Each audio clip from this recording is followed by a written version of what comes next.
All right, I'm going to come over here. That's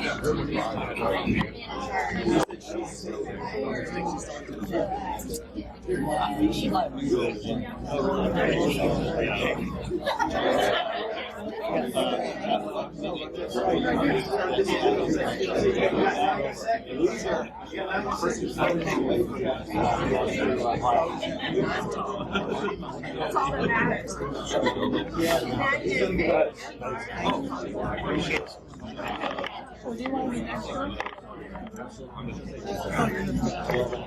All right, good afternoon to everybody.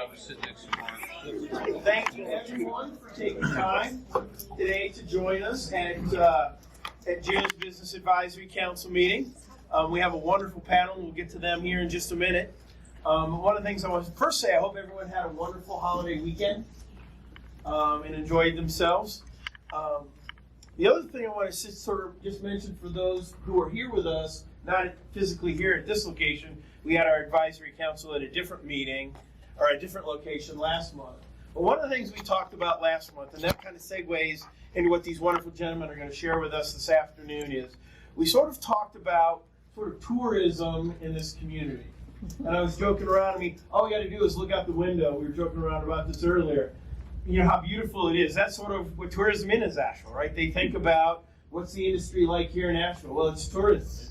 It's the Biltmore. It's the wonderful hiking, the trails, and all that wonderful stuff. All you got to do is go downtown and eat at a restaurant on a weekend, right? How much are we cursing those tourists under our breath? Because we got to wait 45 minutes. They wait, have our favorite dish in the middle of December. We can get in and out, no big deal. But one of the things we've noticed as we were talking about the industries in tourism here in Asheville is, sometimes we get so caught up in what's right in front of us and what's very visual, we don't realize kind of what's happening behind us and maybe underneath what the obvious thing. And one of the things that we identified with the help of Steve and some of these other folks is the technology community here in Asheville. And again, sort of the window dressing outside may get all the attention, but there are all these wonderful things that are happening here in Asheville that we may not even realize about. I mean, one of the things I was joking around about these guys, I'm not from Asheville. I'm from up north. One of the things, I'm a huge baseball fan. You guys probably picked up on that who were at the meeting last month when I mentioned the Asheville Tourists. I'm a huge Asheville Tourist baseball fan. And there are some friends of mine who've grown up here, but didn't even realize there's a baseball stadium right downtown. And again, because there's so many other things that are going on, sometimes we forget what's right in front of us. So before we turn it over to our wonderful panelists, I do want to turn it over to Ron. Cersei, did I get that right? Cersei. Yeah. Cersei. And what Ron is just going to do is kind of remind us a little bit how all of this happens and how all of goodwill happens. Because in the end, that's the really driving force about why we're all here. So Ron, I'll give it to you. Hey, my name is Ron Cersei. I am the regional director for the Southwest region, which is here in Asheville. There's two regions here in Asheville. My region runs from Hendersonville to Morganton, and the other region runs from, here to Franklin. So the other director was here with me last time. First thing I'm going to do is I'm going to solicit from you. We are having a summit meeting. I don't know many details about it. They're keeping it very secret, but it's for all manager level and above. And it's a meeting that will have a couple hundred goodwill managers and above, and we're trying to give back to these managers. These managers have really struggled. I know a lot of you have struggles with staffing. Our minimum wage right now is $13.50. Right next door to the gas stations are $18. So we really struggle. These managers have done a lot. We're going to have a very good, informative meeting, but it's also going to be fun.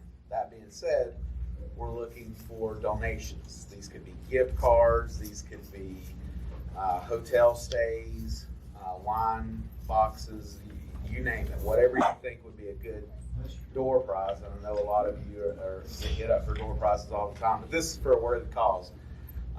For our struggling managers to try to get them back in a little bit better mood. So that being said, I will pass out this. Just pay attention to what your neighbor writes down and one up them. So no pressure. Just make sure you fill out each and every line. and get us something really big. No, I'm just kidding. All right, so I'm going to talk a little bit about, well, I just talked about staffing. I'm going to be really brief. The way we're going. So we have 51 retail stores, and we're Northwest North Carolina. So while we have room to grow a little bit, we don't have that much more room to grow. We've ventured out into the for-profit sector. We're doing some land deals, some business deals, where we can get into different markets to find different funding streams. I know you might have seen that we are now in the Krispy Kreme business. No, we do not operate Krispy Kreme. We purchase their property and they rent back from us, and for a good, healthy funding stream for a while to come. Another good form of revenue that we're branching out into is e-commerce. E-commerce is big, Amazon, all those big guys, but we have shopgoodwill.com, and that's our primary source of income for e-commerce. We do a little bit of eBay, but shopgoodwill.com is our major driving focus. Last year, our goal was 4% of our retail sales to be e-commerce. This year, it's 5%. Goes all the way up to 10 in a few years. So it's a really big. It's kind of easy to make that money. We just pick out the good stuff, send it into e-commerce. They list it, and we're good to go. That is the biggest form of growth that we have right now. We're looking to add a few more stores over the next 5 years, but like I said, we're 51 stores now in Northwest North Carolina. I worked in Columbus, Ohio, huge market. That one city is bigger than our entire market, and there was only 10 stores in Columbus, Ohio proper. So we are out there. We're growing and we're big, but retail is our major source of funding. And with that being said, I'll be happy to take any questions, but I won't be able to stay for the rest of your meeting because I gotta go make some money. Any questions? None? I'll give you a testimonial. Thank you. I just attended Color Me Goodwill for the first time, Okay. and I will never miss it again. Yeah. It is the best I used to be in fundraising. It's the best fundraiser I've ever been to, Yeah. because it spotlights and really informs people about what y'all do in a fun way and in a way that honors the people you serve. It sends a clear message. It's engaging. It's fun. It's just remarkable. Yeah, thank you. Get your tickets early for that next year because it does sell out really I'm fast. sure it does. So thank you very much for that. You bet. We do have a retail store downstairs and an outlet. It's where I get all my clothes. It's where I suggest you get all yours. Thank you very much. Thanks, Ron. Completely filled sheets at the end of this. So Columbus, Ohio, right? Little OHIO, right? Clemson fan. Oh, you're a Clemson fan, not the Buckhead fan? No, we're brutal enemies the whole time. Thank you guys. I can pick on them about that. I lived in Ohio before I came down here myself. So with that, and again, thanks, Ron. I'm going to turn it over to Steve and to John and to Scott and to Drake, and I'll let them introduce themselves, and I'm going to turn the floor over to these guys. Thanks, sir. I have just a couple of slides to go through, and then a question to ask everybody before we get into this. So we're all here to talk about how technology in Western North Carolina has developed. I've been in this area for 13 years. I have a little bit of a story about why and how I got involved. So my story starts when I was 10 years old. My dad brought home an Apple IIe computer. He gave me a disk, an operating system disk, and he gave me a game disk. And he said, Steve, and my brother Mike, you can play on the game disk when you know the operating system. And at age 10, I had to write every single week a single line of code that would do something. Didn't care what it was. And there were lots of times when I wrote the same line of code 3 weeks later that I had presented, the month prior. My dad didn't care. As long as my focus was on learning some of that technology, I could play as much games as I wanted. So I've been in technology now for over 40 years.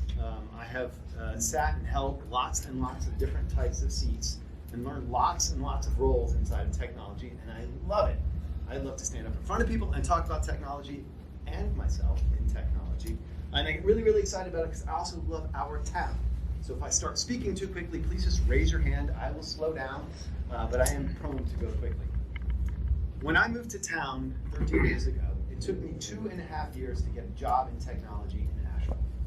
My first foray, I was walking the streets. It was in January. It was one of the coldest days on record. And I was handing out my resume because nobody was responding to anything online.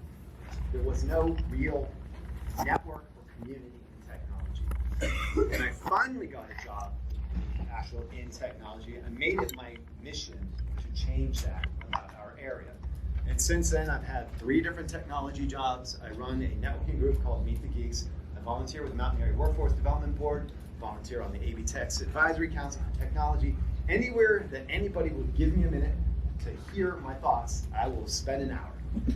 So outside of that, I was very pleased when I was working with Jody and the Mountain Area Workforce Development Board advocating a IT career pathway. And Jody said, hey, why don't you come in and talk about technology in Western North Carolina? I have an hour, so that 1 minute parlayed into an hour. But I think John just, no, Drake, one of you guys just said it earlier, right when we were up here planning. There are a lot of smarter people than I am in technology, so I brought them with me today to answer all of the questions that we're going to come up with about technology. And I'd just like to do a brief little intro. Jon Jones, who's standing at the far end, he is the CEO and co-founder of Anthroware. They write the coolest software and new product development in Western North Carolina.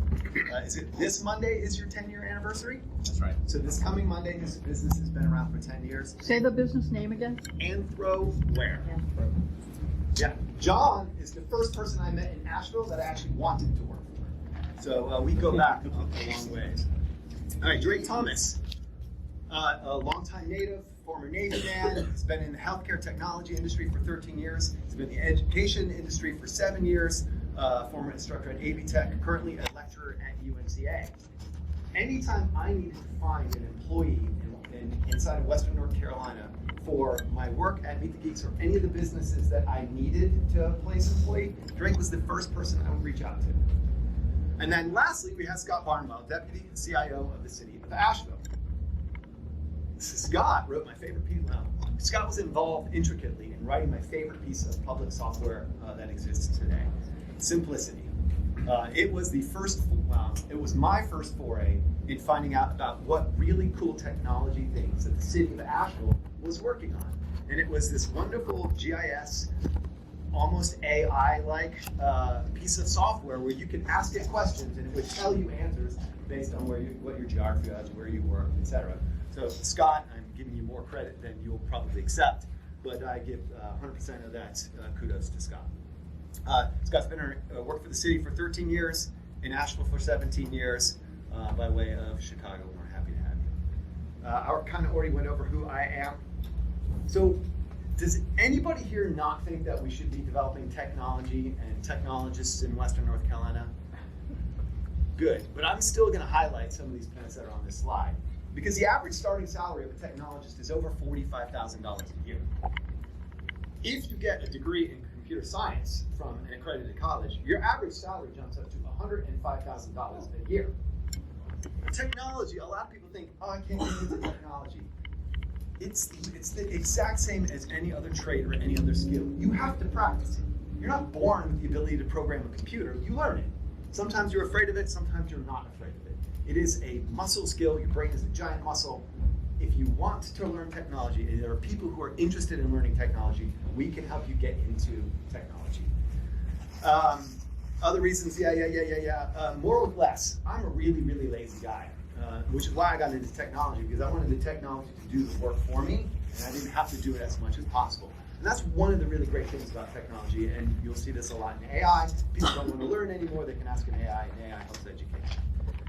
And then lastly, right now there's a giant deficit in skilled employees in Western North Carolina. There are 100 open technology positions in our community that need to be filled.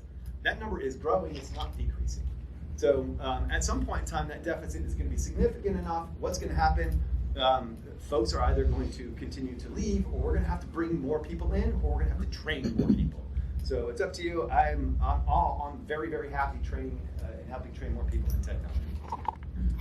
So this is not our first time having a conversation like this. Back in 2017, Meet the Geeks organized this group called Unite WC. We met at the Civic Center.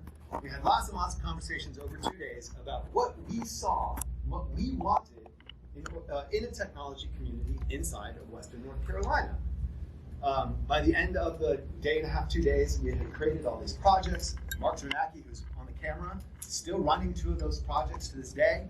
But we basically identified a bunch of factors that we felt at that time, which is pre-pandemic, which is why we're rehaving this conversation now, about what it is that we needed in order to be more recognized as a technology center inside of Western North Carolina.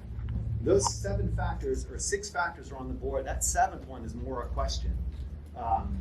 If we have all of these elements, and if we cultivate all of these elements that are on this board, can we come up with a success story that reinvests in our community? Because if you think about all of the large tech sectors, your Winston-Salems, your Chicagos, anywhere on the West Coast, Austin, they all have a really, really solid, successful exit and a reinvestment in their community.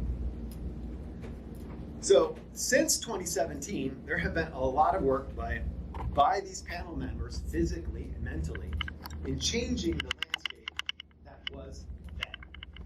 Since 2016, the Chamber launched Venture Asheville, an Elevate mentorship program. Jon was intricate in helping create the Hatch Foundation and the Innovation Hub and creating a physical community of technologists. There have been some more publicized exits, specifically Mission and HCA, that created the Dogwood Alliance, the Pisgah Fund, the Impact Fund, and revenue is becoming available into these communities. We've had some decent businesses, newer businesses. Aeroflow, I think Aeroflow predates this, but since 2017, their growth and their scaling is huge. Everybody thinks of them as a product company, and if you talk to anybody inside of that organization, they're a technology company. EcoBot is here, Elite HRV, Spren, Level, Netmaker, and more. There are lots of growing technology businesses in here. Recently, there was I think it was on LinkedIn or Indeed, I can't remember. Asheville was labeled the 7th fastest growing tech hub in the US. Yeah, I see your eyes, it's not true. It's by percentage, right? So we had a small community, and even if we doubled in size, you go from 5 to 10, and it looks spectacular on paper. We're not happy yet with where we are. We want the community, we want the government, we want our education sector, we want the business leaders to help invest in building greater generational wealth and appreciation for technology in our communities. That is why we're here. There are some other foundational, we'll call them anchor tenants in our community that have been here all along, and they're helping Mountain Business, SP, DDC, and all of our local educational organizations. I have some notes here real quick. There has been, from Venture Asheville, $50 million raised for startup businesses locally. That's not all technology, but also with Mountain BizWorks, they have helped support 40 technology organizations over time. So we feel that we're on the right track, but I think it's a good inflection point for us to sit down post-pandemic and figure out where and how we want to go in the future. So that's why I invited these panel members. Does anybody have anything else that, while we have some of the brightest minds in our community in technology, they have anything else that you'd like us to cover before we jump in or after we jump into our conversation about building technology community in Asheville? Access to low income. You guys mind if I jump in that real quick? So 2-3 weeks ago, with the Mountain Area Workforce Development Board, we were recognized by the state for creating this IT career pathway. And the pathway, I wish I had the slide here, basically identifies the types of traits and characteristics that you need to have in order to be successful at certain levels inside of technology. What we did is we took that pathway and we're building an IT bootcamp. And members from our technology community are volunteering their time to work in a lab where students can run through a digital and online course. It's 85 hours of class from udemy.com, and then ask the members of our community questions to get the answers to complete their coursework. There are 15 or 17 businesses that are already invested and have given us support that the pathway is the right way, and that they would hire these students when they are coming out of our boot camp. Our boot camp is is one, way more cost efficient, and we're looking at getting business sponsors so that students don't have to pay for it. We are targeting marginalized and underprivileged communities, folks aged 18 to 25 specifically, so that they can benefit more than other folks who probably have the ability to do this boot camp on their own. And then they get to interact with the business community at large every Wednesday or every Friday, ask questions, get the answers that are relevant to why they're learning this, and then get cherry picked for all of the jobs that we fill. Which one? Can you repeat it? Oh, I didn't mention the web address. Yeah, I can talk to you about. UDE.com or the program? The udemy.com. And it's an online learning platform that has really, really affordable classes. There are thousands and thousands of classes. What we basically do is we prototype a class, we figure out whether or not it's going to suit our needs. Typically the costs are $10 to $20 per class. I've gotten 2 certifications off of taking 2 classes that cost me $25. Yes, Drake. Just, I'm curious, show of hands, who's heard of Udemy before? Okay. And would you say it again? I'm not sure how it's properly said. That's probably why I mumbled it. So Udemy. Udemy, is that? Udemy is in like you to me, I think that's my guess. It's So UDEMY. Oh, okay, that's what I meant. And there are lots of other solutions out there. It just was the one I had success with, so we started there. I think if you think about starting any endeavor, you want a low-income person to have opportunity, which is a great reason to care about tech. If you know how to code and you have a computer, you can build anything. You can build a whole business, right? So there's many free resources online that are even more cost-effective than Udemy. It takes drive, and you have to learn and put effort into it. But technology is pretty cool in the sense that you're moving bits around on a computer, and you can turn that into money, either for a career or you build an app, put it on the app store. There's been so many opportunities created with technology. Where's Eli? Eli's back there has a program that he's working on called Silicon Dojo, which is in the Hatch Innovation Hub, and he's giving away classes on how to code and do work hands-on with a lot of the technologies that you hear about in all the buzz in the news right now, completely for free. And he's got people traveling from all over this side of the country to do that, right? So I think there's a lot of willingness to make these things accessible, because it does create quite a bit of opportunity for people that the barrier's low. It's really low. Great. There's a lot of conversation about the rural areas and getting broadband out to the rural areas, because this may be all well and good if you're in Asheville or surrounding larger towns, but what about in the rural areas? Mind if I tackle that? I think you're Yes. very well That's his job. By day, I sell broadband to communities, to businesses and residences. There's a strong push. There's a lot of federal funding in order to develop it. It just takes time, right? This is not a solution that throwing the community and 50 people together fixes. It's something that $50 million has to fix. Our focus, and I don't want this to be a sales pitch, is finding businesses that are in the community, that are past certain residential areas. We build the fiber out, and then we can backfill the residences from the side, right? So I don't want to say that for every account that we add, we're absolutely populating residential areas. I'm saying we have the ability to be able to serve them. And then with the federal funding to support that, and then other avenues for getting compensation for those circuits, or for the service to those houses, there are lots of programs in place. The lab that we're going to be hosting are all on bus lines. There are 4 labs. Goodwill has volunteered. Jody, I hope that's not off limits for me to saying. The city of Asheville is volunteering a lab. NC Works and Navy Tech have all mentioned that they have lab space that we can utilize. So you can take a bus, get to the lab on Wednesdays or Fridays, and do your online learning there. Udemy, whatever you want to call it. It's mobile friendly, so you can also take your coursework on a phone if you had to and you wanted to. But we're providing avenues for people to have better experiences.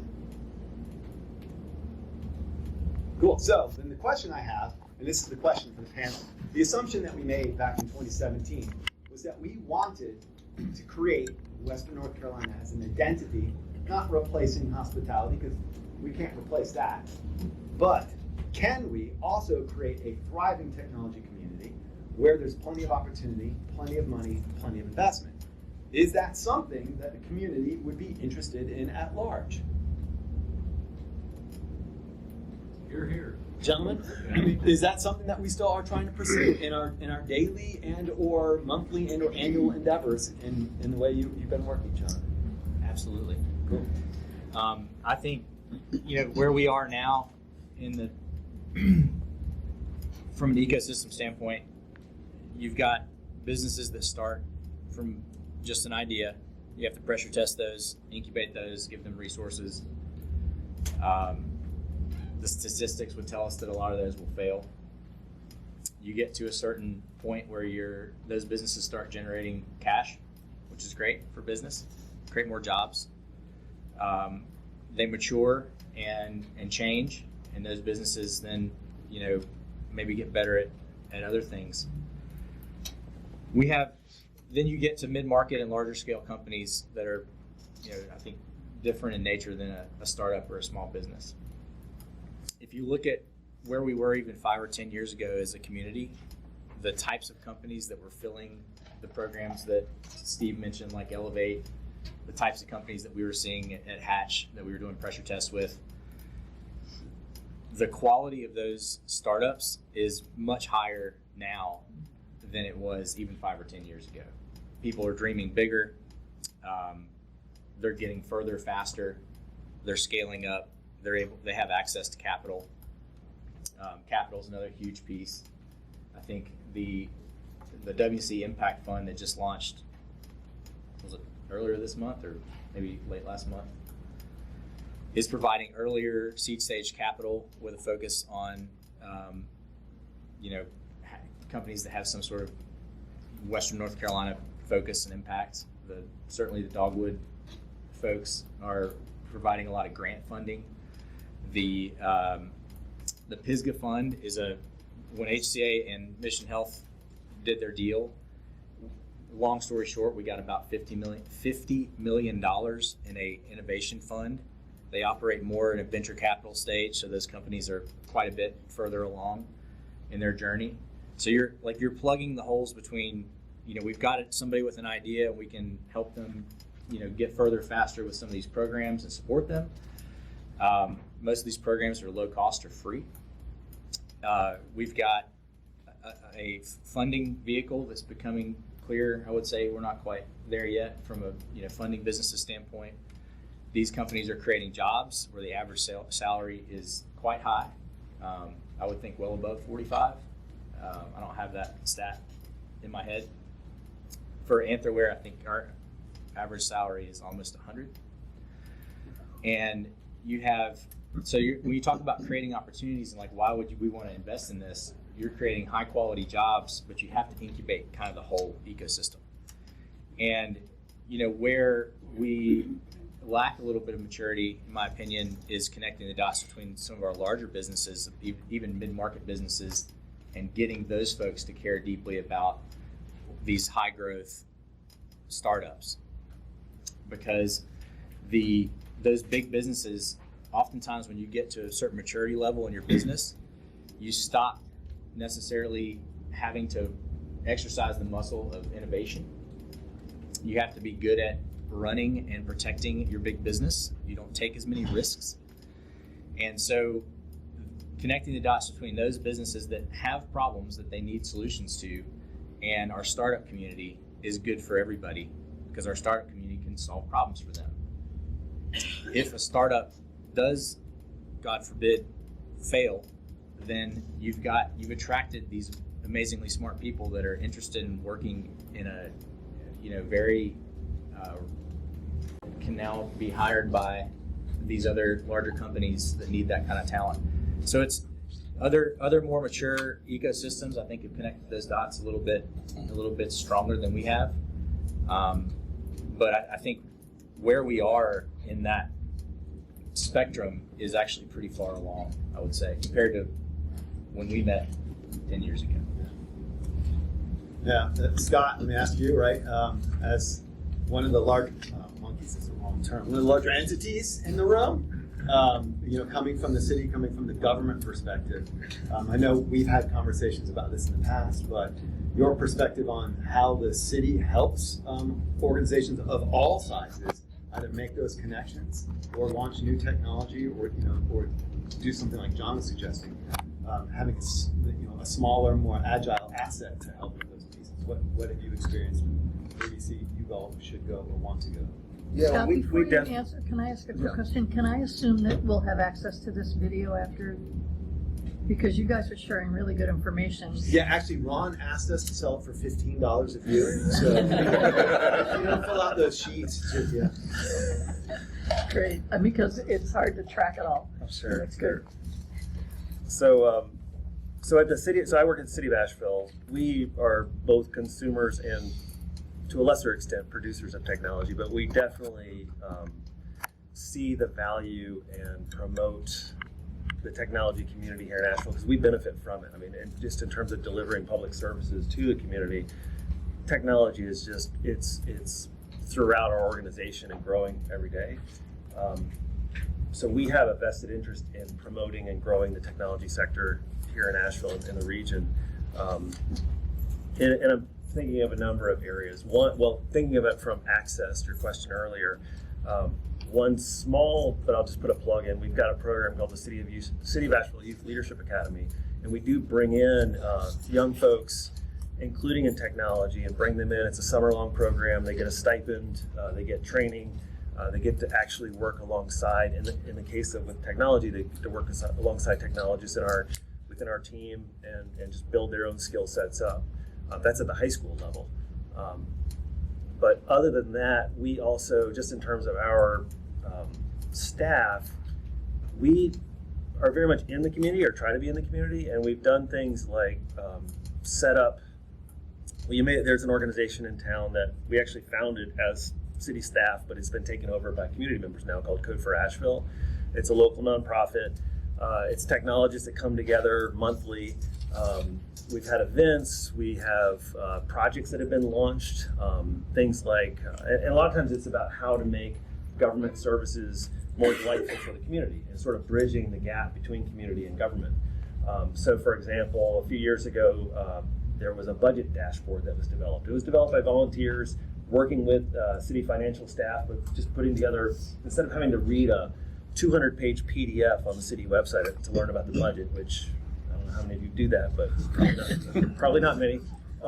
Put together just an interactive dashboard where you could quickly get a feel for where the money's coming in, what are the sources of revenue, but also where's everything being spent. Like you can look, drill into different departments and see how that's being done.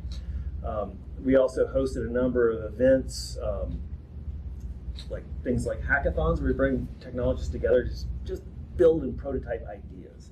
The idea not necessarily to build a product that's going to go to market, but just to build ideas and to bring and connect people together. So there'd be folks from like UNCA, which would show up, students, local technologists. I know one of John's former employees I met through that, and just working together and collaborating and building ideas.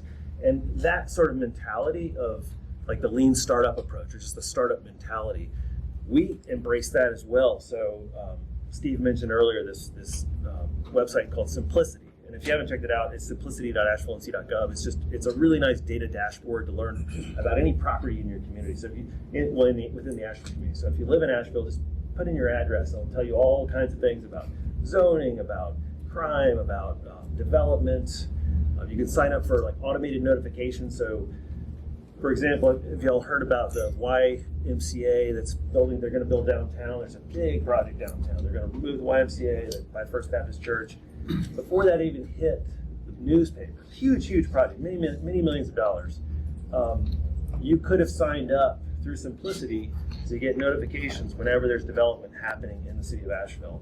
And you will get an email as soon as that application hits the city office. So it hadn't gotten into the papers yet, and I got an email, and people all over got an email because they'd signed up for these automatic notifications, which included design drawings of what's going to be built there. I mean, it's amazing the level of detail that. What is it? Simplicity what? Simplicity.ashevillennc.gov. Asheville.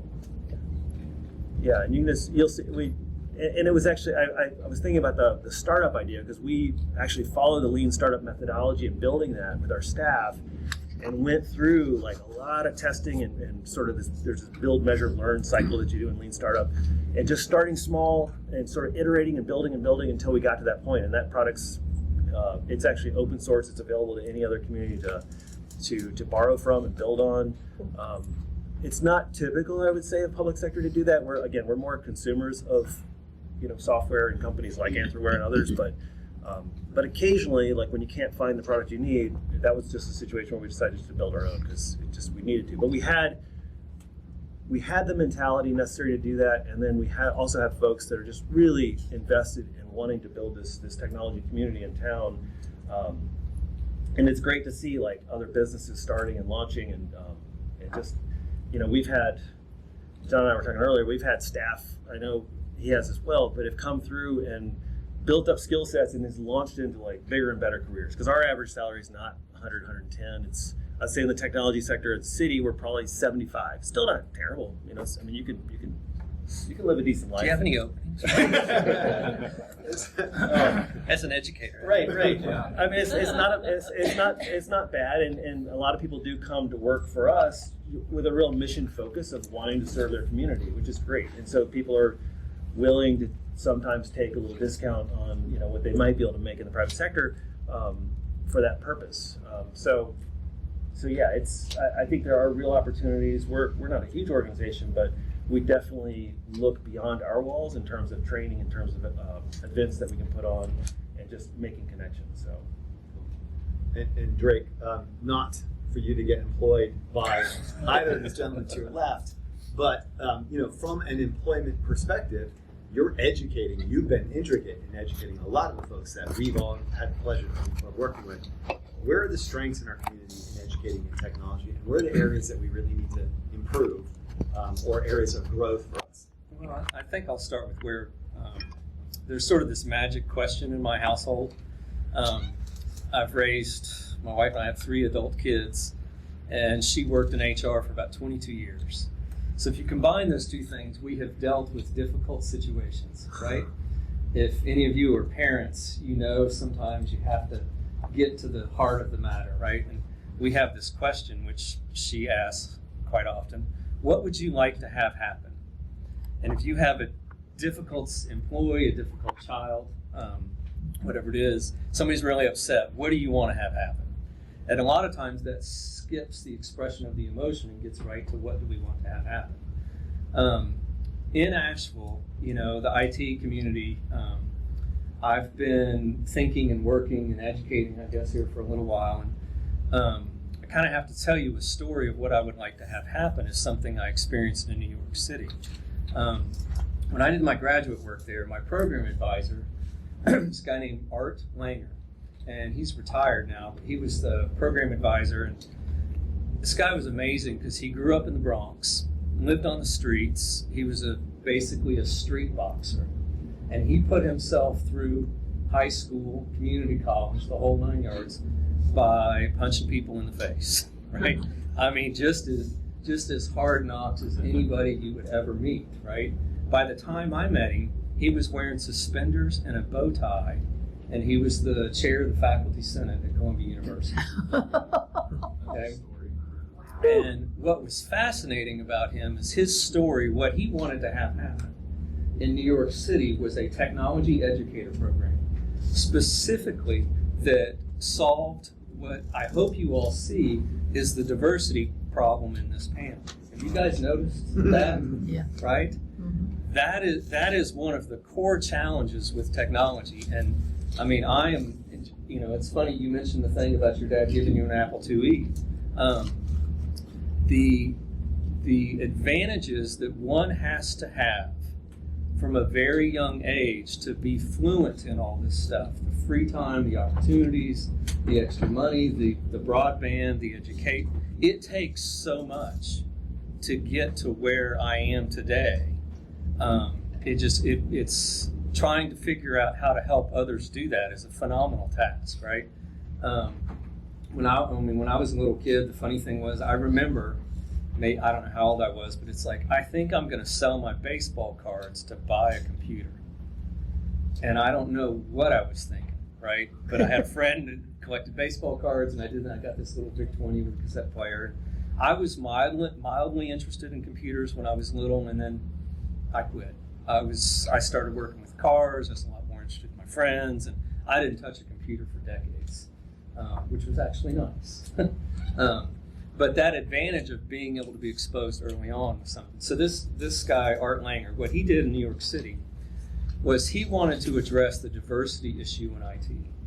And what he knew that meant was, and this is downtown Wall Street, this is Midtown, he knew everybody who was anybody. He started going around to the big corporations and saying, I want to train people who don't have a chance to work in IT. I need your money. And so they were writing him really big checks, hundreds, thousands of dollars, you know. And what it took to get this program going was, it took childcare. It took making sure that people got fitted for suits. They had to be able to dress. They had to have transportation so they could get from, Harlem or Brooklyn or wherever it is downtown to be able to do IT work on Wall Street. You had to look like you belonged on Wall Street.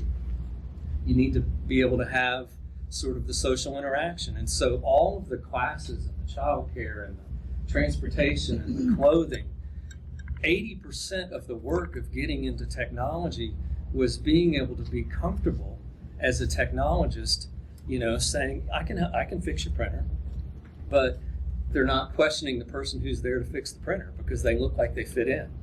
And so this program, it's phenomenal. It spreads, dozens and dozens of cities. Very, very interesting to me because that's really what got me into teaching is we need this field to look like the rest of us. And it does not. I've been teaching for 7 years, and I can count on one hand the minority students and the women students that I've had in my classroom. And that is a real challenge. And so, when I think of things that I've wanted to do in Asheville, and this has been quite a few years ago, but I spent some time at Green Opportunities, meeting with some of their leadership, trying to figure out what we could do with some activities to try and bring that kind of mission in touch with sort of the technology field. And that is an untapped opportunity with this community, that kind of stuff. But I think for me, the success story of what Asheville needs to be, Asheville by its nature attracts individuals, right? When you think of all of the people who are moving here, all of the businesses that are moving here, there are a lot of us who are here, but we might be working remotely in Boston or New York, or we're bringing experience from somewhere else. That diversity is kind of what defines us, but the IT field itself does not have that. And so that's what I think as an educator, I know AV Tech and UNC Asheville, they by their nature want to be a diverse institution with diverse students and figure out how to get the look and feel of IT. Because not to pick on us, but we should be picked on a little bit. We are the exact, the epitome of the middle-aged white guy IT expert, right? And that's just, and I would love to see this panel. What I would like to have happen, that needs to look different real soon, right? What can we do? And I would love to hear from all of you all going forward. What can we do to make this look different? And Steve and Greg, there's an acronym that rhymes with Asheville Itch, AI. Can y'all talk about AI and the future in regards? I think we might want to. Well, actually, we won't. Because I don't know how to not talk for an hour. We literally run up against our Q&A period. I know Jody has got his hand in the back. I don't know if he's moving us along. Yeah, I was going to ask a question if it's time for that. Okay. Yeah, so, I mean, right, so we sat down over beers before this because that's what technologists do. And we came up with 3 distinct questions that we wanted to ask. We got through one. I'm just going to mention what the other 2 are just to kind of like plant seeds in y'all's heads. And you can reach out to us and then we'll jump into Jody's questions and then other questions. The second question that we came up with, and I'm going to give Scott more credit. We were sitting down, Scott asked the question, what is more important for our community? Having 100 companies like Anthroware or having one large Dell/IBM/Salesforce organization? And then the last question that we were going to ask, you chew on that one, was actually completely and utterly related to that. Depending on which way you wanted to go, do we want 100 Anthrowares or do we want an IBM? And where we are now, where we've gone recently, how much of a pivot is it going to take for us to develop either 100 Anthrowares or one IBM? So we can't ask that question because we didn't get to that second set yet until Jody has us back for the next time, in which case we'll answer one more question, but Jody. Yeah, I was going to say, you guys are welcome back. There's probably a lot we can talk about, but pretend I'm a 20-year-old college student about to go. I mean, I know it's not hard to pretend, but just pretend, and I'm looking to go into college, and I'm thinking, well, maybe IT, but then I go online and I hear, well, AI is going to take all the coding jobs. Or I look around and Facebook's laid off X number of people, and so are all the other IT companies. What do you say to me regarding that?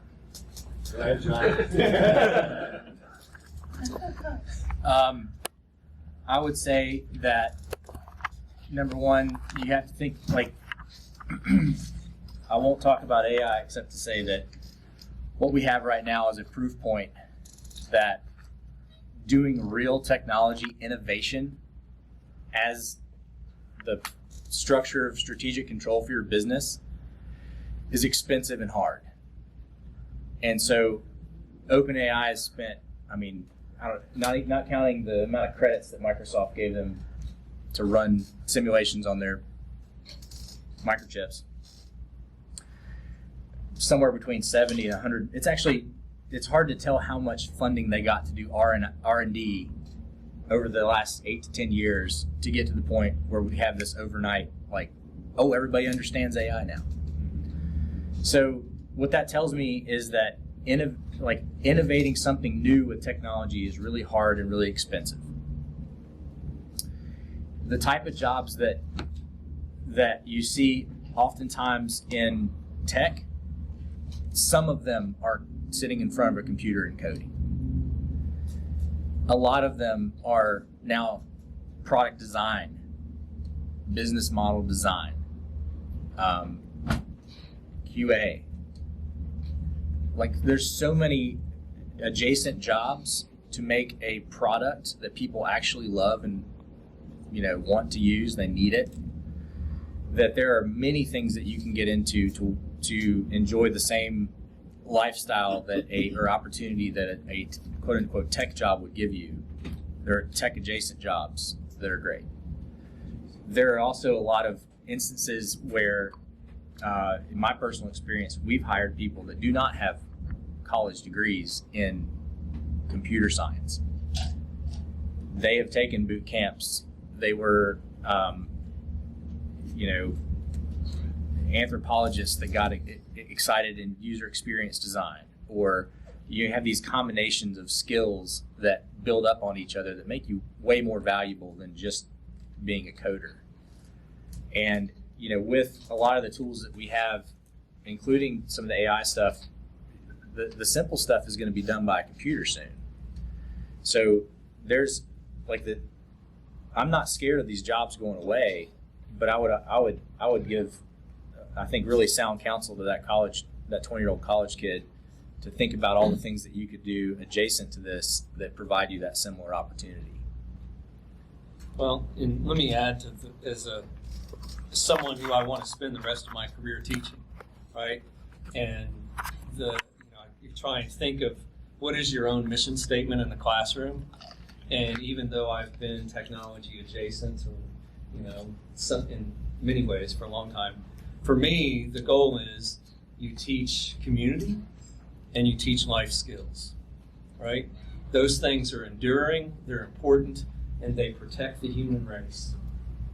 And that's the thing that we kind of need to make sure that when students go through a program, they know how to protect community, the human race, and have the skills that they need so they're not afraid to learn new technology. I think that's the thing, the whole AI thing, I don't even want to go there because we've all seen the movies, right? That's all we need to do. But I think the goal of educators is to really focus on bringing confidence that whatever does come out, you can keep the focus on other human beings and the problems they want to solve, and you have a little bit of a toolkit that you could say, have you tried this, have you tried that? If you don't know that, the most important thing is phone a friend anyway, right? That's what we do 9 times out of 10. If you don't know how to solve a problem, you've got somebody to call. And that part of that community piece is really big on, when somebody asks me, why should I go to college? You're not going to learn community on Udemy.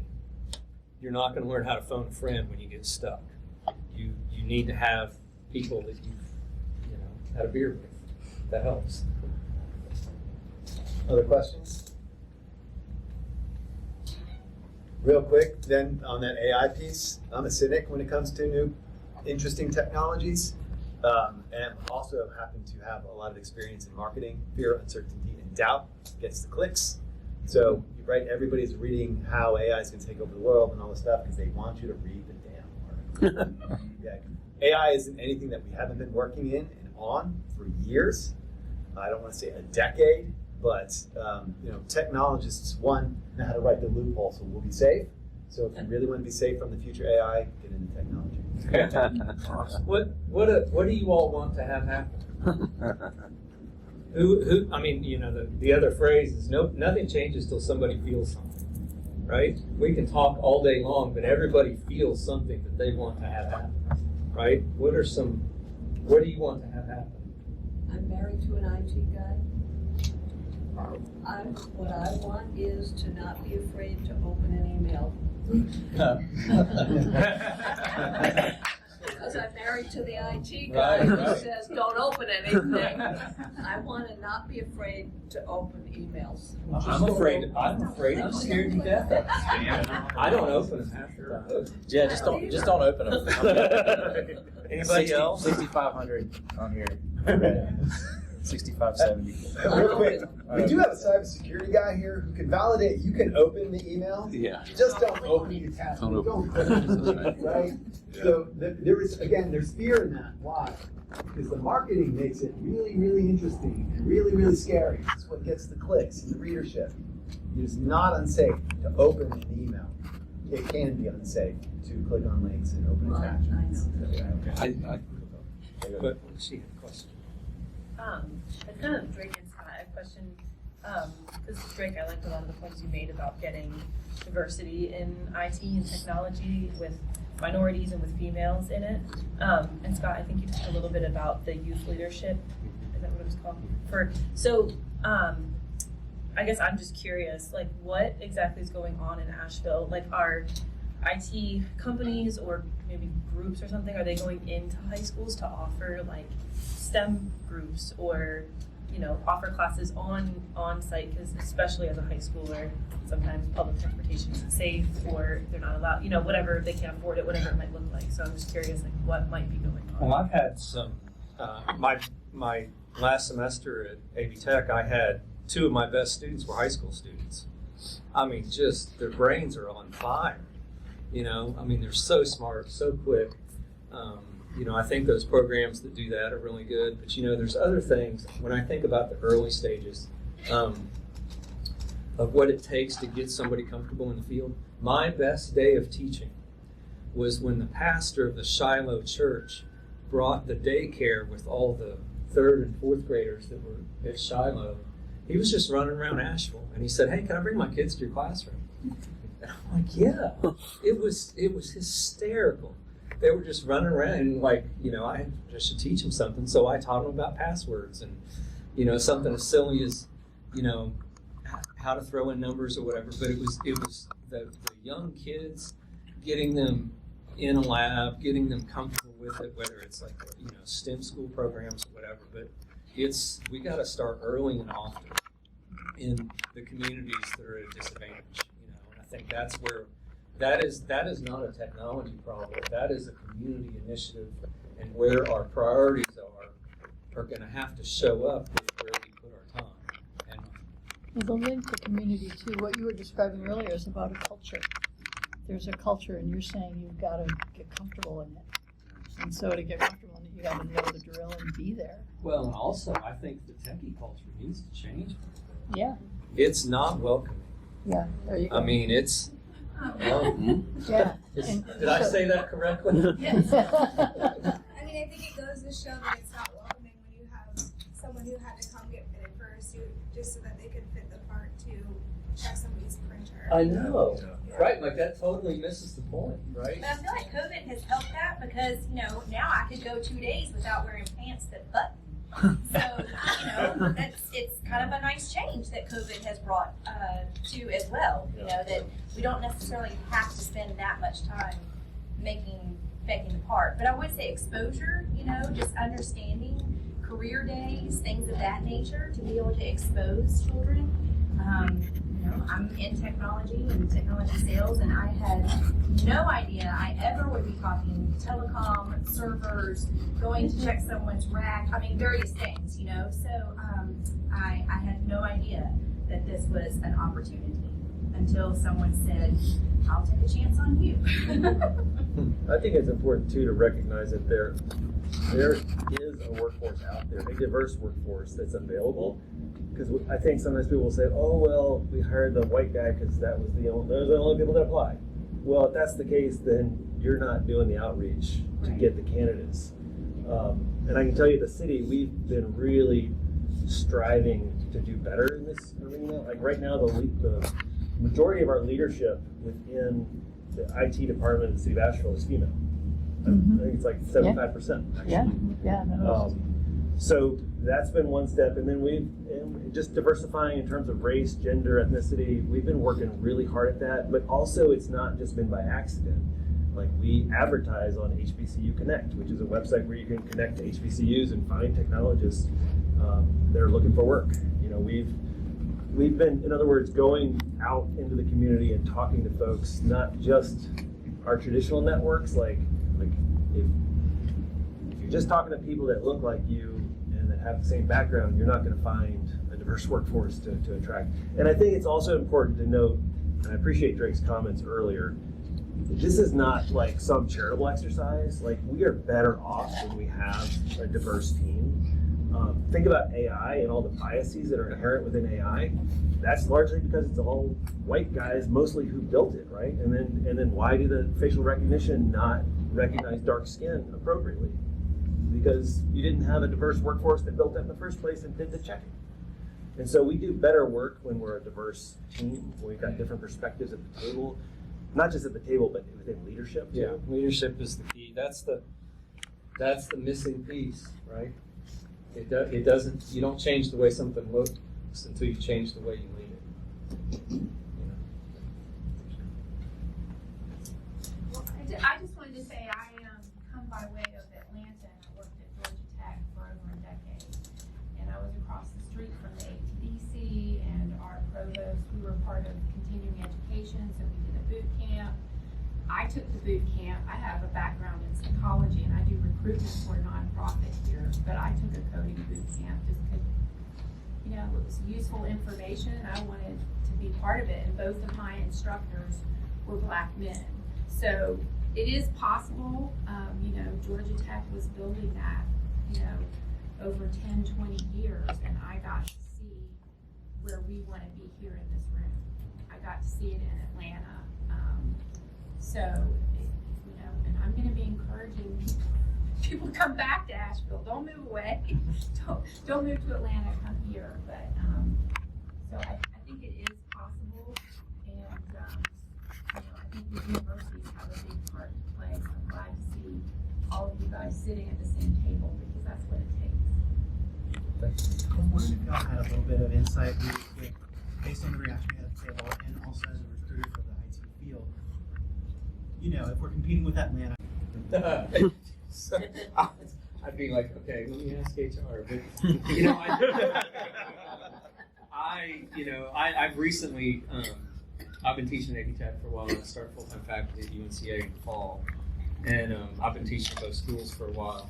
There is, obviously they're hiring for positions and things like that. And, hiring for diversity, I had a conversation with an African-American adjunct professor at AP Tech.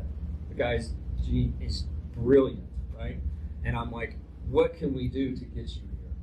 And he's like, well, you need to understand that I need to make a certain amount of money. I'm running this business, I love to teach, but there is no way that I can afford to get my family out of generational poverty unless I make this amount of money.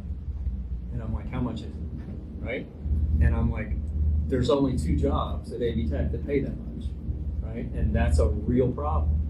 And so, it's like, all you can do is hope, but that's not enough, right? That's where it's like, if you feel something's got to happen, and I think that's that leadership thing of, if the leadership of the organization knows the direction it wants to go, they can make it happen. I just wanted to say something about leadership.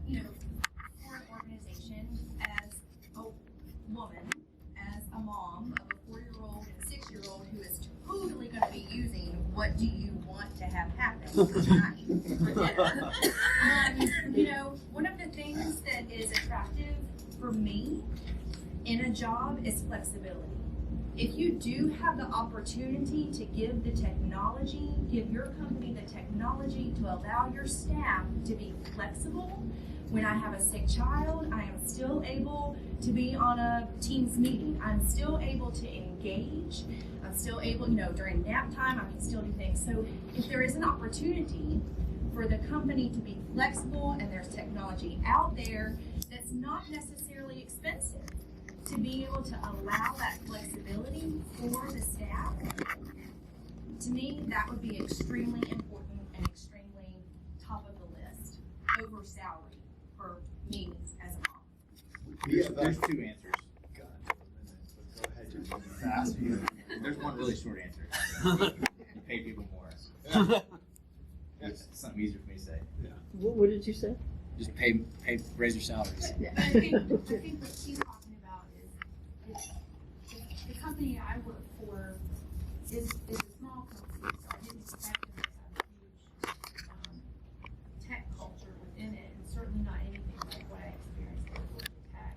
But it was amazing to me that they quarantine emails and they don't explain to people that they're quarantining emails. And it's an HR person going around to all the hiring managers, and they're all telling me, well, candidates tell me that they email me, and then they tell me they don't get my email. And I was like, well, do you know that there's an app where your emails are quarantined? No, never heard about it. So, we're adding that to orientation, but the fluency of technology is really, and the, like being scared to open up an email will educate people within the company. There's no reason to be scared. Technology is your friend. Well, the longer question is, or the longer answer is, there's 3 types of purpose. There's, you believe in the purpose of the organization. You find purpose from the job that you're doing. Like if you hated project management, you love the organization, but I made you a project manager, you would hate your job. And then it's how well the company fulfills your personal purpose, which is what you're talking about with flexibility. I need to live my life. Do you trust me to get my work done in weird hours? Yes or no? 25 years into the career, I'm able to check all 3 of those purposes. So that 25 years to get there. That makes an attractive culture. That attracts people. And so does more money. So, just to close this up, because I know Jody and Alan have things they have to do, and we can come back at any time. And I want to thank both you guys for having us here. It means a lot for us to share our mission and our goals. And then I just want you 3 to know how honored I am to have you guys and count you guys as colleagues mentors, friends, and inspiration. So thank you. Likewise. Great. And I'm hanging around for a little bit. Yeah, and hopefully these guys will stick around for a little bit. And I just want to say, John, congratulations on 10 years. I think that's awesome. Drake, thank you for your commitment to our young folks and for your service as well. I think that's super important. Thank you for your commitment to the city. It makes me proud to call Asheville home, even though I'm not from here. And thank you very much for putting all this stuff together. I think this was great. I think one of the things, this is just a perfect example of a topic that we do here at the Business Advisory Council. This is really just the tip of the iceberg. And one of the things that I always encourage people is just carry this conversation elsewhere, not just with this room. I think there's so much that can be talked about. If you're new here or invited guests and never been to the Business Advisory Council before, and you would like to be on our invite list, you just leave your business card out in front of you. We'll come around and collect them. By no means do you have to, but that will get you on the list moving forward, on our invite list for topics coming forward, which may be another panel just like this one. And I think there's certainly enough about technology we can talk about. I thought I took technology for granted until they started talking, and then I realized I really take technology for granted. So thank you very much for your time, gentlemen. Jody?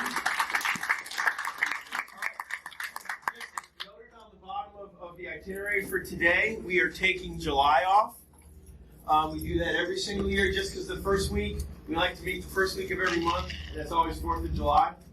And so we're going to be taking July off. But we've got a lot of really, really cool things happening, picking up later in the year after we take our summer vacation. We got really, really cool things happening. So as always, thank you for what you guys do every single day. It makes a difference. See some people from AV Tech. That's where we'll be next. It's on AV Tech's campus. So thank you guys for hosting us next time.